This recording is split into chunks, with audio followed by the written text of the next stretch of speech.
Hi, everybody. We're just going to do a quick thing on the GRASP method.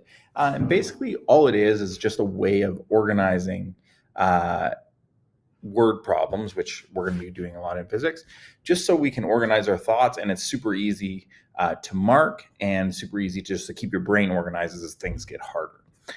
So one first example of what I want when you do a problem is pulling out the givens from the question. So here's a sample question. So during the halftime show, Rihanna walks down the 48-meter long platform at 1.8 meters per second. Determine the time it takes to walk the runway.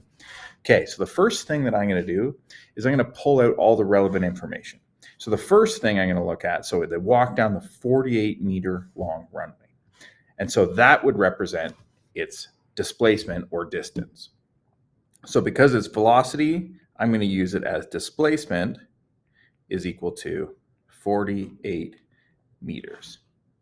Okay, there's no direction, so actually I'm going to change my mind. I'm going to keep it as distance. So the distance is 48 meters. Now I go back to my question and I say, okay, so she does that walk at 1.8 meters per second. That's going to be the speed. So a reminder that that's V with no little hat on it, right? Because it's a scalar measurement, not a vector. So the the speed is 1.8 meters per second. We're going to assume it's forward. Now, that's the first step. That's the G. So those are your givens. The next step would be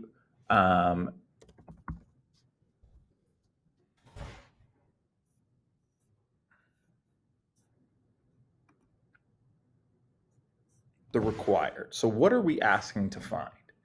So the next one, or what do we want to know? So I'll change my color even and say what we want to know is the time it takes to walk the runway. Okay, so required is equal to time is equal to question mark.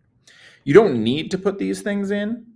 You can just leave them as like separate spaces. All I want you to do is organize your thoughts in a way that we can easily follow. So given, required, A is the analysis. So what formula are we going to use?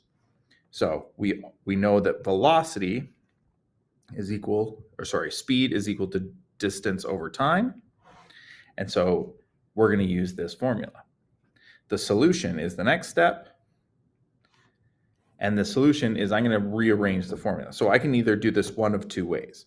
I can rearrange it first, that speed is equal to distance over time. And then I know I want to get time by itself.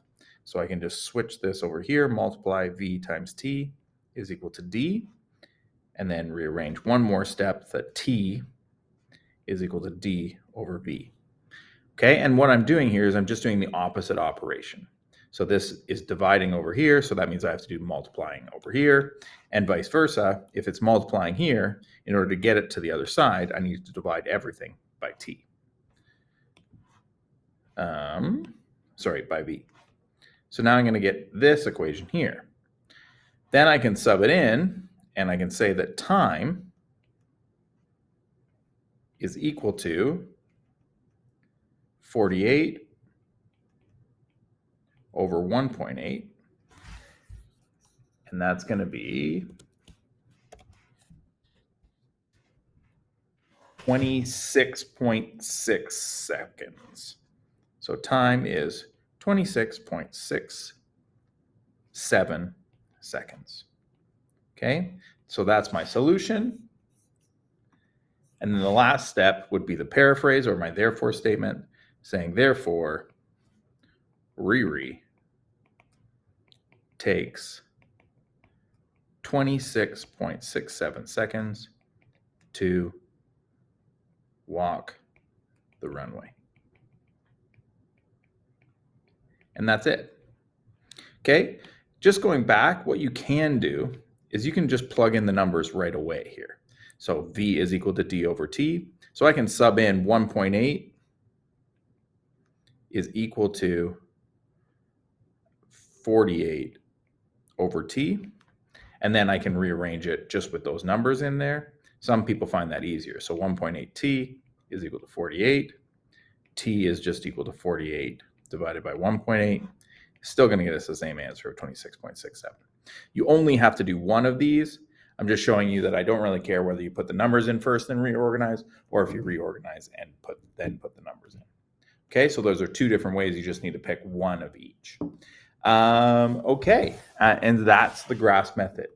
If you want, we can go through more things, but what I'm going to look for in your problem set that is due at the end of the week is I'm just going to see when I give you a problem, I'm literally going to mark every question out of 5 and then say, okay, their givens are here, boom, 1 out of 5.